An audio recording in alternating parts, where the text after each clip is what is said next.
Well, good evening, everybody. Hey. Good evening. Good evening. Lots of heavyweights here with us tonight. You're telling me about. Is there any events going on this week? Anything?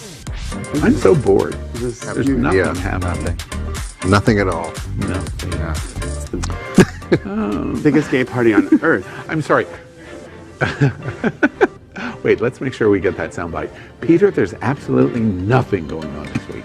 Absolutely nothing. No. I have no idea what you're talking about. All right, exactly. Well, it's Miami Beach Pride Week. Are you nervous, by the way? I mean, it started already, so I'm just kind of stressed right now. I know, that's why I'm poking at you left and right. And will all the way through this show. Not a problem. Well, welcome to Queer News Tonight, the world's first and only LGBTQ plus daily evening news. It's time to queer up the news. It's 8 p.m. Tuesday, September 14th, 2021, and we are literally out of the closet and into the headlines. So many of your important stories we're going to tell this evening on Queer News Tonight.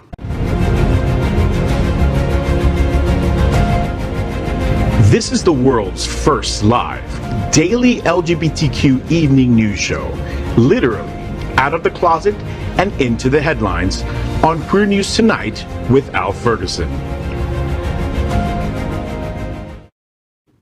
Thank you for joining Queer News Tonight. This is the world's first and only unedited live LGBTQ plus evening news show. Whatever happens, you will see it.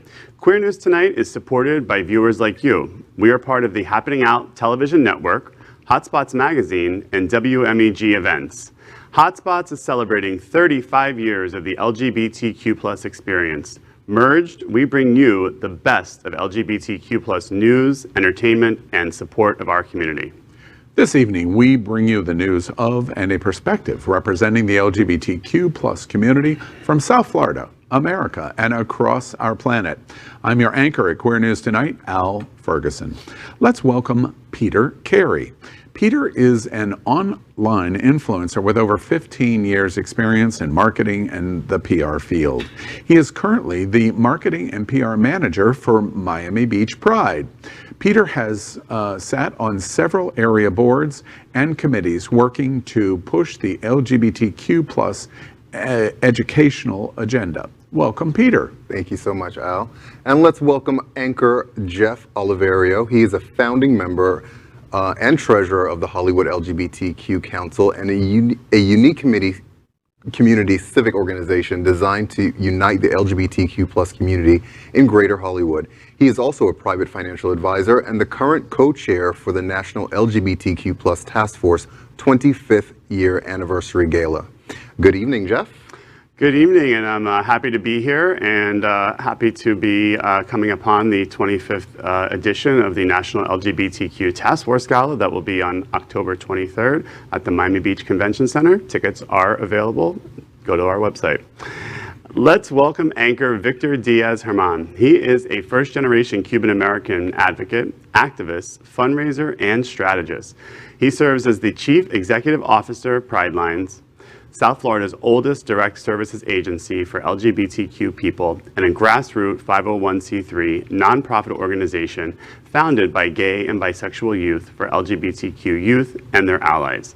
He is also the Chief Operating Officer of Worth International Media Group, with exclusive brands such as Recommend and Preview, in the business of creating stylish, engaging, and content-rich media solutions for the global travel and tourism industry for over 50 years. Good evening, Victor. Hey, Jeff, I'm glad to be back, and I love to hear all those lies about me, but thanks for the introduction. I get the pleasure of introducing anchor Scott Migliori.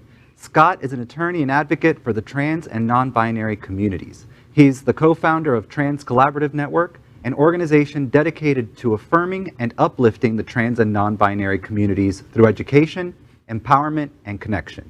Scott was also the first student at the University of Virginia School of Law to transition while still attending. Welcome, Scott. Thank you, Victor. We are the reporters for Queer News Tonight, and this evening we begin with the queer headlines. The LGBTQ plus community in South Florida and across America is diverse. Our community across the world is vast, and here are the bullet points for the queer news for today, Tuesday, September 14th. Well, let's begin by queering up entertainment.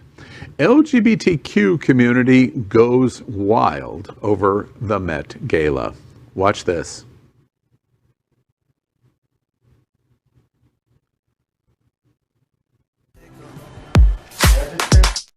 Fashion's biggest night making a big comeback. I feel amazing. The Met Gala returning after a delay from the pandemic with the star power coming out in full force. I'm just here for the food, here for the vibrations. I'm here for all that. The evening starting out with a bang, literally. The theme, celebrating American fashion. Inspo coming from everywhere. American fashion really comes from so many places. Like old Hollywood glamour. It's literally the most beautiful dress I've ever seen. To sports, Sierra wearing her husband Russell Wilson's jersey number and a pretty important piece of jewelry. I'm rocking his Super Bowl ring, which is really cool. Oh my goodness. For some, it was all in the details. We got a watch. Wait a second. I know, this watch kind of, it's pretty intergalactic. Wait, let me see if that fits my wrist. There was no shortage of glitz. At least dozens and dozens. It took several strong, independent women to get all of these stones on my face. But the highlight of my night? And if the beat live, you know Lil Juke made it. We're not kidding, the gayest ever. Last night's Met Gala was filled with iconic looks delivered by notable celebrities and athletes, from Lil Nas X's 3 outfit changes to gymnast Nia Dennis showing off her skills in a royal blue bodysuit. Here are our top fashion picks for the LGBTQ plus community.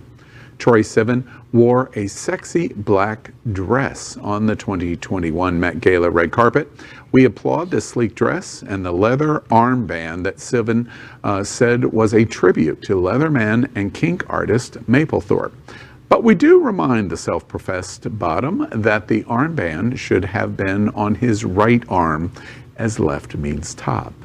Nikki Tutorials honors trans icon Marsha P. Johnson with her beautiful Met Gala tribute in one of the best LGBTQ plus examples of the night's theme of In America.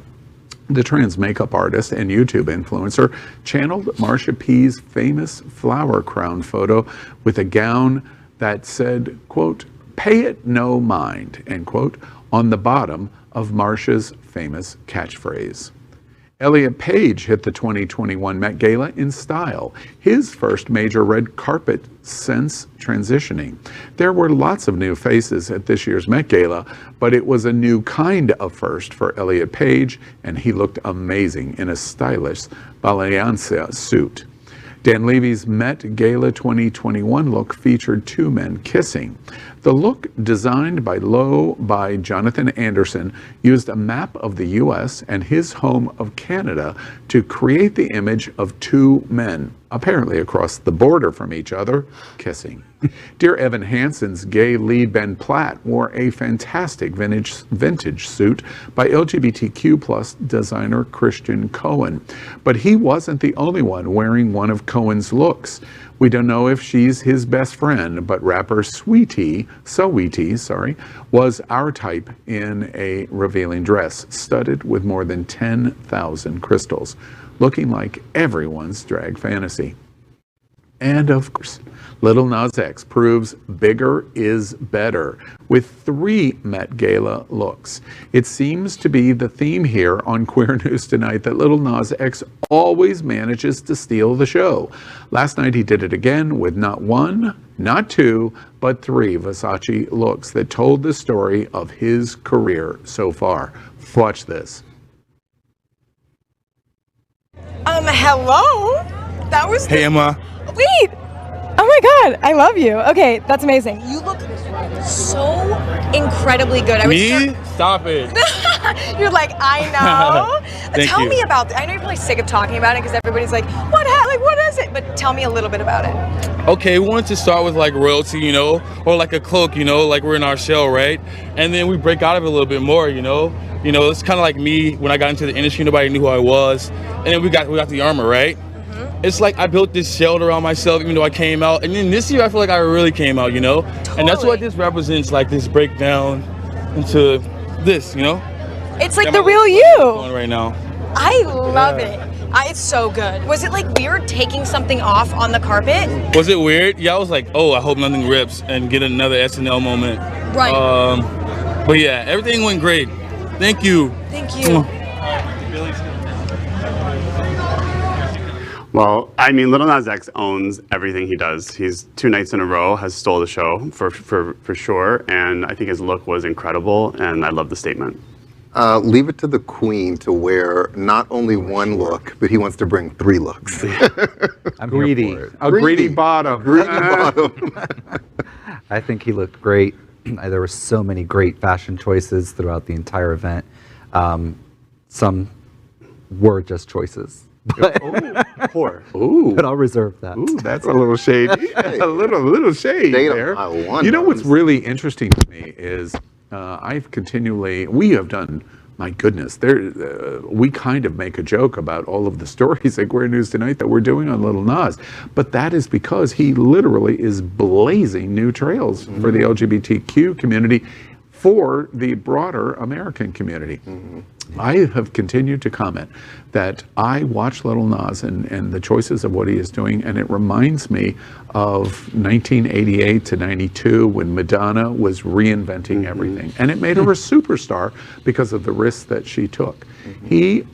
Jeff hits the bullseye 2 nights in a row. How can you win the VMA for Best Video and crush everybody by saying, I want to thank the gay agenda, and make such an incredible joke and statement, and then the next night just cream the Met Gala with The Devil Wears Prada at just 4 seats from him. Yeah. It's just incredible. He's having a moment right now, and I'm so glad, especially because he is part of the people of color community, the POC, black and brown folks, that he's also speaking for, and I think that representation is just as important. So I say, if he's in his moment, enjoy that moment, and it doesn't last forever, so, you know. For sure. All right, let's get to queering up religion. Poll, 57% of Americans back bipartisan deal on LGBTQ rights, religious liberty. 57% of Americans support bipartisan deal to reach a compromise on religious freedom and LGBTQ rights, according to new polling shared with our partners at the Washington Blade in advance of publication.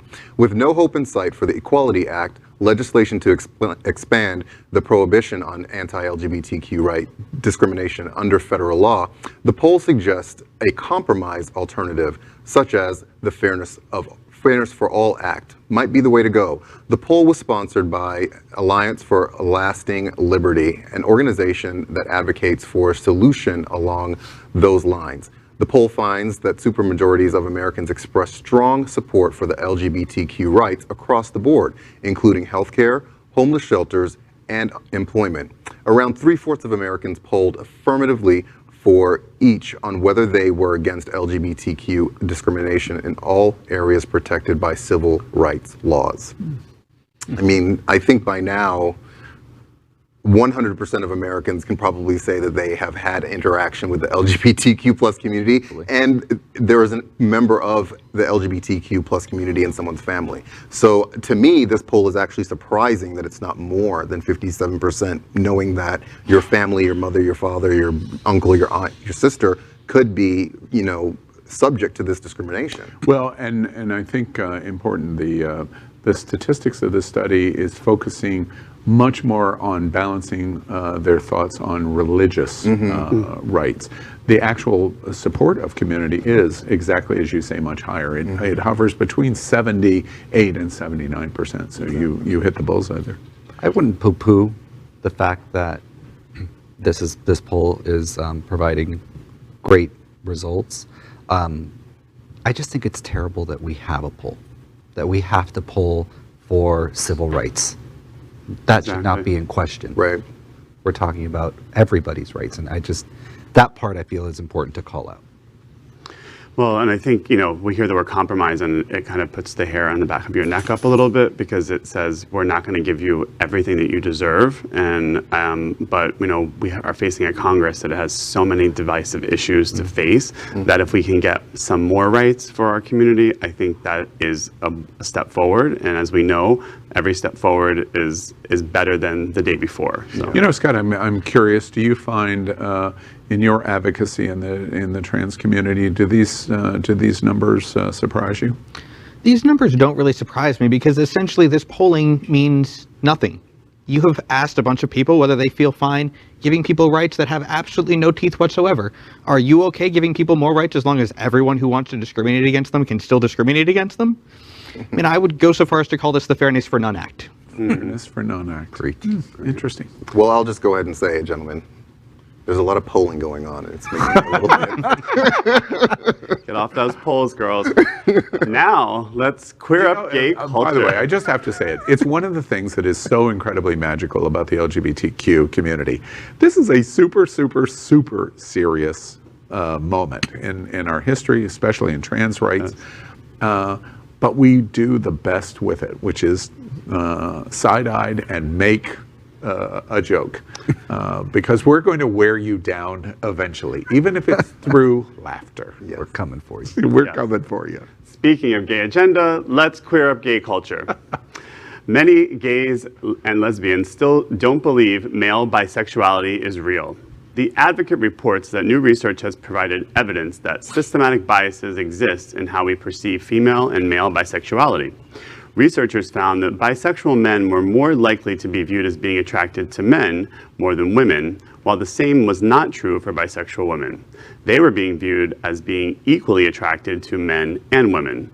Published in the European Journal of Social Psychology earlier this year, the study's authors write that the findings add to the understanding of the unique bias bisexual people face by showing that perceived attraction patterns may underlie the labeling of bisexual men as, quote, actually gay. Wow. Are we gay or are we bisexual? Well, I also find when they're asking that question about for women specifically, that men want to believe that bisexual women are just as attracted to them as they are to women because they don't want to accept the fact that they could be more attracted to women, but they might like the fact that they're attracted to men also. So, I mean, these, again, another useless poll. Do we think that it's a situation where the reason so many, gay men included, but so many of the general population say, no, bisexuality doesn't exist. We're okay if it's two women, but if it's two guys, no, you're gay. That rejection of bisexuality is actually an implementation of homophobia? I don't know, is this conversation a little antiquated, right? I think the movement is towards like this no labels, and you can kind of do what you want when you want to do it without having to explain yourself. So I feel like the labeling of somebody being bisexual, because you could want something on one night and then the rest of the year you don't do it. How do you describe or maybe explain or label that person, and does it really matter at the end of the day? Well, and also, is it your business? If someone identifies as bisexual, then that's all. It's nice that they shared that with you. It's not your business, but that's all you have to know. Whether they veer towards being more attracted to men or women, that's nobody's business. Yeah. But I do think that when you're looking at these polls, a lot of what's coming up here is sexism. Women aren't assumed to have any sexual agency whatsoever. Men are okay assuming that women are as attracted to women as they are to men because they assume that they're not really sexually attracted to anyone. They're objects rather than sexual acts. It's such an interesting point. We reported earlier in the year the most, we've been reporting LGBT identification numbers significantly, but specifically LGB. Trans is, it's a different character and statistical analysis. In LGB, we're reporting that many people are seeing in younger generation, in Gen Zers specifically, that the percentage numbers that are identifying as LG or B is much, much higher, maybe as much as 17 or 18%, compared to all of the statistics that show LGB in America is about 7%. So younger people are going, wait, why are you putting this label on me? And here's how I identify. What's really interesting about it is to the point that you just made. Our understanding for women is sexist, and our understanding for men is based on homophobia. And the proof of that is in the polling that has come out this year in 2021 of the characteristics of L, G, B, and T. We were even shocked at Queer News Tonight that the majority of all of us in our icon is bisexual. 52% of all of us identify, we say we are bisexual. And even in our conversation of that number, double the number of gay men are bisexual men. We all reacted of going, no, that can't be right. But did they give a definition on what bisexuality is? I mean, does that mean that you have had an experience with the person of the opposite sex at a point in time, and then you were then labeled that forever? It just says that you could. You identify the fact that I could have sex with a man, and I could have sex with a woman, and I'd be fine with that. So therefore, I'm identifying as bisexual. And the majority of the LGBT community, and I don't really understand how the T would be added, but the majority of our community identify in that category, 52%. It was, I gotta check a different box, y'all. Yeah. I mean, Things have gone down, things have happened. A lot's going. It's so fluid, and you identify differently, throughout your lifetime. Not everyone necessarily, but it's definitely. The one good thing about this entire conversation is tonight at 8 o'clock, or, as we're broadcasting, and then at 9 o'clock and at 10 o'clock at Fox News, a head is going to explode. So apparently all we talk about are queer issues, so now let's queer up the world. Germany compensates 249 people persecuted over Nazi-era law criminalizing homosexuality. CBS reports that German authorities have compensated nearly 250 people who were prosecuted or investigated under a Nazi-era law criminalizing homosexuality that continued to be enforced enthusiastically after World War II. The Federal Office of Justice said Monday that up to the end of August, 317 people had applied for compensation, and it had been paid out in 249 cases. So far, it has put out nearly 860 euros, just over $1 million. 14 applications are still being processed, 18 were rejected, and 36 were withdrawn, the office said. The deadline for the application is July 21st of next year. Well, wow. I'm glad that they're paying out, but geez. I know, geez, I wonder with this story again, who are the people that were rejected? What was the application process like? I mean, it's a terrible image to imagine that you have applied for this. Maybe they're fraudulent, but it would be terrible to be denied. And $1 million? Yeah, in terms of some kind of compensation. Does the story surprise you that Germany still has had a past that has been checkered as it relates to LGBT? I'm actually really impressed with the amount of progress that Germany is making in accounting for its own mistakes and actually making some effort toward reparations for the things that it has done wrong in its past. I don't see any movement here in the U.S. to pay for any of the people convicted for sodomy here. Yeah. Valid. Or were thrown out of the military and lost their military benefits. And the reparations for slavery are still an ongoing conversation, which we know is our original sin, that we have not erased, and Germany is trying to erase their Nazi past. At least they're starting to have a conversation about it, and putting actual, things in place that are substantive and substantial to make that conversation happen. Like you said, I don't think that's really happening in America, and I think it's actually probably going backwards as we see a lot of other type of discrimination happening in the country against other groups, people of color. So, I mean, I think at least the conversation's happening, but the numbers to me are sort of... that's a super interesting observation, and the reason it is because 48 to 42 out of every 100 people believe the exact opposite of the other 52 to 58 people, no matter what it is. We are so divided now, you can't get an agreement on putting a needle in someone's arm when we've done it 100 times over the last 50 years. And this is an example of it. The one thing that I think is really important to this story, which is really a big issue for America, is the pink star during World War II was as powerful as what happened, or the Triangle rather, was as powerful as what happened to the Jews. And our community was fundamentally, basically destroyed in Germany. We should remember the consequences of political craziness. And we're not talking about 1945 anymore. We're talking about 2021. And we're not talking about Germany anymore. We're talking about America.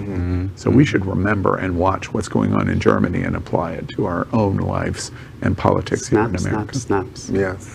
And that's our queer headlines for today. So let's catch up on the LGBTQ plus news surrounding COVID-19 with our special segment called Quarantine Quickies.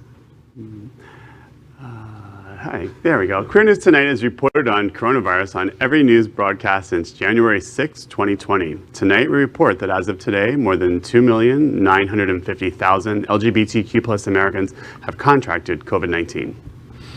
Queer News Tonight remembers the more than 47,000 LGBTQ plus Americans that have died from coronavirus. But the news is improving because as of today, more than 380 million vaccination doses have been administered in the U.S. That is our pandemic news for tonight.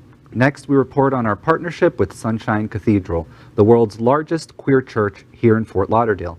We're broadcasting from our permanent set here at Sunshine and supporting that partnership.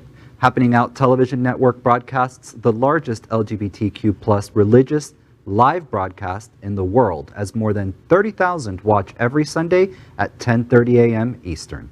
Watch this.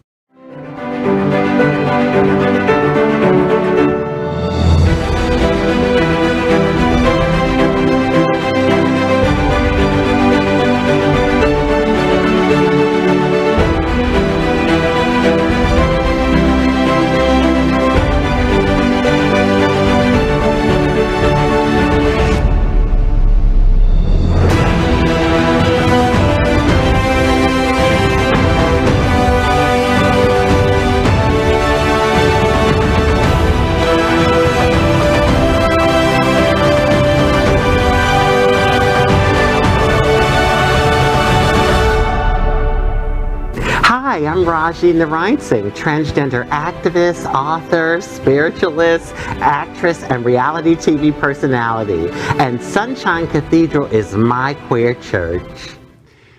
We'd also like to thank our partners, Care Resource. At Care Resource, their first priority is keeping their patients, volunteers, donors, staff, and larger community healthy and safe. For this reason, they have postponed the 32nd annual AIDS Walk Miami. However, they are still fundraising for the event online. You can show your support by donating today and every day by simply going to www.careresource.org, search in the event tab, and making your donation. Care Resources, and we thank you for your support. Next up, welcome to Queer News Tonight's Q&A on LGBTQ plus health and pandemic. Since February 2020, this segment has been unique in America, answering your LGBTQ plus community questions about our unique health needs. We are proud to have Queer News Tonight health anchor, Dr. Howard Grossman. He is an American pioneer in HIV and AIDS medical treatment and was the executive director of the American Academy of HIV Medicine. He is nationally recognized medical expert and proud member of the LGBTQ plus community. Well, good evening, Dr. Grossman. And before we move into viewer questions, we want to hear your thoughts about what you saw in this week's health news for our community. Well, I think one of the most interesting things that came out this week was the discussion about booster shots. Yesterday, there was an article that appeared in the Lancet journal from an international group of specialists recommending against routine booster shots for people. And I think, you know, they made, just so people know, they made some very important points about the fact that we don't know for sure if booster shots are necessary. We do know that that people do well months and months after the initial vaccines. And they make a point that it's really, we really need to get vaccine to the unvaccinated people and to poor people in the rest of the world. I think all of those are really important points, But I will tell you that my colleagues around the country that I talk to or that I see on Facebook are all getting booster shots. And I think many millions of people in this country are already talking with their feet and their arms and going for booster shots, especially people who, I mean, clearly people who are immunosuppressed, it's a good idea to do.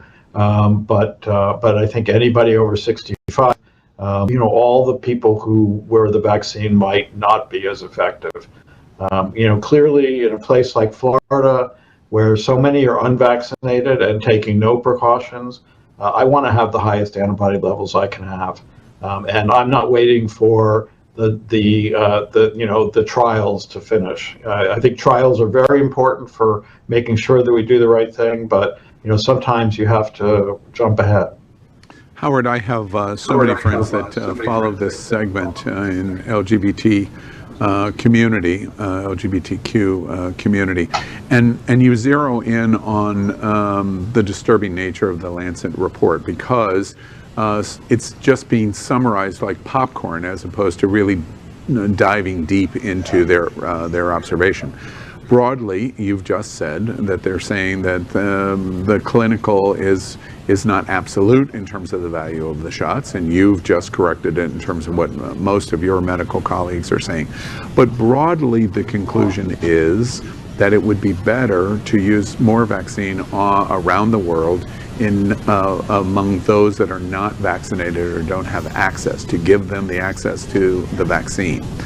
Because that would, in a preventative measure, prevent a mutation, for example. But how is that? That was really what they wanted to do. That they would force compulsory licensing on companies like Pfizer, so that countries around the world could build their own vaccine factories and be turning out vaccine in huge numbers. That's and you, of course, you get to it instantly. I just want to, from your point of view, is there anything really in terms of what Lancet's recommendation was that America or Americans can do on an individual basis? That decision in terms of vaccine production, et cetera, is so much bigger than us. So as a result, as it applies to us personally in the LGBTQ community, is the recommendation to get the booster or not get the booster? I think if people don't feel comfortable getting the booster, they're going to, for the most part, be protected. I think even when we see this sort of waning of antibodies, there is still protection, and we forget that there is, and they mention the other part of the immune system that remember the memory cells that remember these infections and that would fight. So I do think that the vaccines are far more effective than some of the panic porn TV people are putting out there about Delta. But everybody knows people who have had breakthrough infections. Very, very few of those people end up in the hospital, and an incredibly small number have ended up dying. I mean, really tiny number. But I think given the resistance to vaccines in this country, especially for people with HIV, for people who are on immunosuppressive drugs, all those drugs you see on TV where they tell you to worry about getting tested for tuberculosis, the ones for psoriasis, the ones for other things like that. Those are all immunosuppressive drugs. So those people should probably get a booster. And then I think people over 65, where clearly the vaccine has not been as efficacious. And then the older people are, the more necessary it is. Now, it's not clear that that booster is going to help in tremendous ways. And I do support the whole idea of studies, and we might need to change what we say depending on the outcome of those studies. But right now, I think that, to me, the situation demands action. Okay, you're heard loud and clear there. So with that, in our Q&A, let's jump right into tonight's questions. Hi, Doc. A child in Tampa was diagnosed with multi-system inflammatory syndrome believed to have been caused by COVID-19. Do you think that we'll see other new symptoms and illnesses in children? Well, the multi-system inflammatory syndrome was first described back in the first quarter of 2020, or 2020. So this is not new. There have been about 4,000 cases. And, truthfully, that was, almost a year and a quarter, a year and a half ago. And we haven't heard about any new syndromes. It's always possible when you're dealing with viruses, but I think at this point, this far into it, we've seen where the problems lie. It's still very rare for kids, but it can be devastating. I think if you read the story about the kid in Tampa, it was a real touch and go situation for his mom and for him. Hey, Dr. Grossman, it's Jeff Oliverio. It's being reported that some Southeast Asian countries are treating COVID as endemic instead of pandemic. What does this mean? Hi, Jeff. So, endemic, what they're basically talking about is they're treating it like we have to, like so many Republican governors are saying, we have to live with it and letting it go wild. So endemic meaning that it's going to be in the population, it's not going anywhere, it's going to be killing people, that's just the way it is. Rather than treating it like an pandemic that you actually try to do something about. I think first of all we have to realize that in Far Eastern cultures, life has less individual life has less value in many ways. People are often living this life for the next life.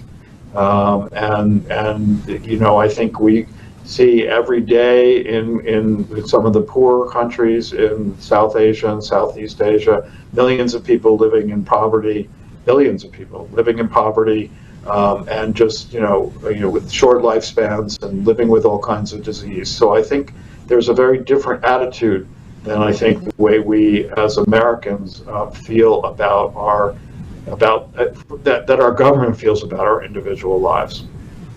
And so I really think it's difficult to translate what's going on there to here. But clearly, there are Republican governors like our own Governor Death Sentence who think that if they just ignore this and let it spread, somehow it's going to get better. It's all about the economy for those people. But of course, if you kill enough people, it's going to crash the economy. Yeah, for sure. And Scott, you have a question about children. Yes. Nearly half of all new COVID cases in Maine are children and teens. Do you expect this to be common as schools go back to in-person learning? I think it's happening everywhere. You see reports about COVID spreading all over where there are not vaccine mandates and, for kids over 12 and masks. So in those places where where the older kids have to be vaccinated and kids are forced to wear masks, they're not seeing this spread of COVID. But in the places where that's not happening, you read about cases every single day, and it's heartbreaking that the children's hospitals are filling up, the children's ICUs are filling up, the children are dying, and that these people still think children can't be affected. Well, I really hope they're talking about having the pediatric vaccine data by Halloween, and I think that's going to be really important. Yeah, let's hope for that. Well, that is tonight's Queer News, this evening's Queer News Tonight Q&A on LGBTQ plus health and the pandemic. We are here every Tuesday with Dr. Howard Grossman to answer your questions. And we're excited to announce to our viewers not here in South Florida, in the Windy City, that Dr. Grossman is moving to Chicago. He just could not stand not being around IML all year long, apparently. It was snow. It was snow, Al. Market days. You wanted to live market days. And he is going to be joining the team at the Howard Brown Health Center, the largest LGBTQ plus health center in the Midwest. So as always, we thank you, Howard. You're going to continue to be with us because you're chained to this gig with me until this is over. And you've said tonight it probably is never going to be over. So you're chained to me forever, even in Chicago. Oh, very happy, especially chained. There you go. See, it is IML. I'll be an hour earlier. I'll be an hour earlier, remember that? That's right, exactly. Well, Howard's going to be helping one of the most important LGBTQ health providers in the country, and we wish you all the luck and have a great time. And oh, by the way, dread us doing this segment in February, because I'm going to be rubbing it into your soul that you are minus 19 and I am 72 degrees. Thanks, Al. Thanks for everything you do for us, Howard. Well, we are going to finish tonight's queer news headlines with what we call LGBTQ plus flash news. So, LGBTQ plus flash news. Hotel that advertises tantric sex sofas and private dancers bans gay men for partying too hard. Too hard. Well, there aren't any laws against homosexuality in Turkey. There are also no legal protections, and much of the country is not gay-friendly. Recently, the Lujo Hotel in the town of Bodrum came under fire for not allowing single men or same-sex couples to stay in their rooms, which are adult-themed and include such features as in-room stripper poles and tantric sofas. Their reasoning is that single men and gay couples party too hard. Dozens of hotels in Turkey have similar restrictions, including the DoubleTree by Hilton Khmer and the DoubleTree by Hilton Bodrum ESO Club Resort. Well, tantric couches, stripper poles, dancers, and gay punishment. It sounds like a fun version of Al Ferguson's house. Oh, Victor. Oh, Victor, you're going to throw down. I've been to Turkey a number of times. I've never been to a tantric hotel where you have stripper poles. But they probably have actually made the right decision, because they compliment our community by saying, we party too hard. Wait, pause.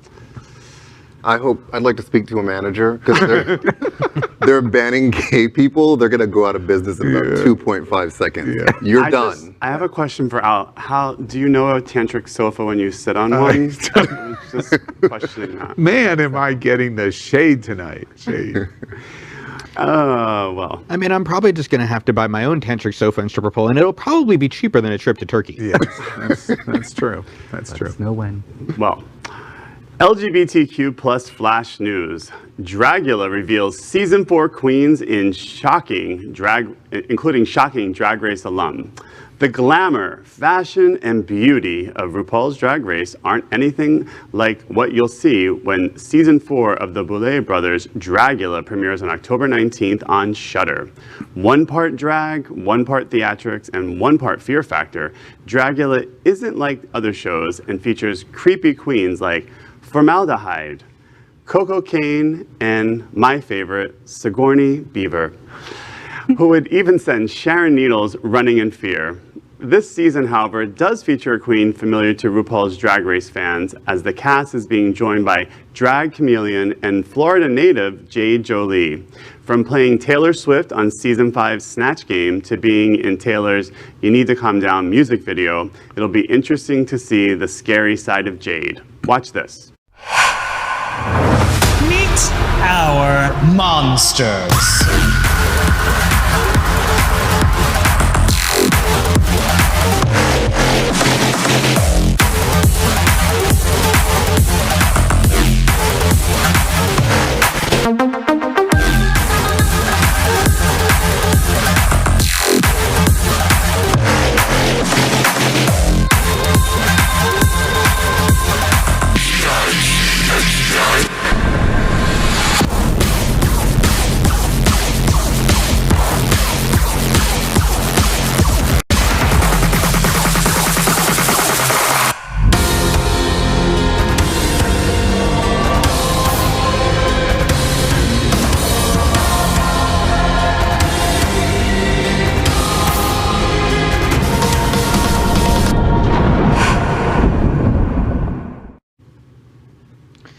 Well, you know, Halloween is always the most important holiday for many people in our community, and I'm so glad to see a show that really focuses on that. Yeah. Finally, a drag show I have a chance at winning. Season 3, here I come. Wow. Victor in Dragula. I think it's fantastic. I was associated with RuPaul's Drag Race for a lot of years, and this is reinvention. I'm really excited. I've watched every single episode of this show. They do an absolute fantastic job. This looks like a great show, but I've got one question. What's Shudder? Tricks and treats and drag, sign me up. Sounds good. Yep. That is today's news for the LGBTQ plus community on the world's first and only LGBTQ plus evening news show. Is our community important to you? Then like us by subscribing and ringing the bell. Share this news with your friends and family. Post this broadcast in the many groups you're a member of. Tonight's stories about our community deserve the attention of your family and friends. Queer News Tonight is the only live LGBTQ plus digital TV show in the world that is out of the closet and into the headlines. We need your support. And as we talk about support in our community, Peter, I want to take just a moment to talk about what you're doing this week. We're all excited here in South Florida. This is Miami Beach Pride, and it's opened. We're leading up to the festival this weekend. Is it Pride Week right now? It's Pride Week. I have to go. Al, I have to go. I was going to say, I don't even understand how you made it here today. Festival going on Saturday and Sunday, lots of events, and of course the parade. Tell us a little bit about what's going on. Yeah, we're super excited. We're about midway through our 10 days of programming that we have with Pride, and we are super excited. A couple of things I wanted to share with everybody is just the fact that we've been so much more expansive with our programming this year. We had a queer art showcase last night, which you were at. It was fabulous. We are having our social justice evening at Soho Beach House on the 15th, which starts at 6 p.m. So I want everybody to come out there, where we discuss a lot of issues that affect the LGBTQ community and some of the underrepresented populations therein. And then it leads all into, you know, our spectacular festival and parade. We also have a Legends Ball, which we talk about ball culture a lot, which is really the foundation of a lot of gay culture that oftentimes does not get recognized. So the Legends Ball is going to be on Thursday night. We've got some of the big entertainment coming. Tell us a little about that. We've got Paulina Rubio, which is a Mexican pop icon, that will be on our Latin stage on Saturday the 18th. We've got Walk the Moon, that sings that iconic song Shut Up and Dance. We've got Maya coming in. We've got Carson Kressley hosting our VIP gala. So I mean, it's a stellar lineup of entertainment. So we hope that everybody in the community comes out. Well, Miami Beach Pride, especially the parade, is one of the first major parades in America to come back post-pandemic. All of my friends all over the country have been asking me question after question after question about Miami Beach, Miami Beach, Miami Beach. It's going to be spectacular. Everybody take a deep breath and just have a great time. And oh, by the way, and we are thrilled that Peter's here with us tonight, but one thing that's been aggravating me all the way through the show, let me get this new gray hair out here. Wow. Welcome to Miami Beach and Miami Beach Pride. Pride. Oh. Exactly. Well, that's it. If our community is to grow, we must tell our stories and bring them to the attention of the broader world. This is the only place in the world that tells these LGBTQ plus stories in motion and sound. And that is the passion of the Happening Out Television Network and Queer News Tonight. I'm your anchor, Al Ferguson. And on behalf of these LGBTQ plus reporters, the anchors of Queer News Tonight, including Peter Carey, Jeff Oliverio, Victor Diaz-Herman, and Scott Migliori, we will see you daily at 8 p.m. Come to Miami Beach Pride. Good night. Good night.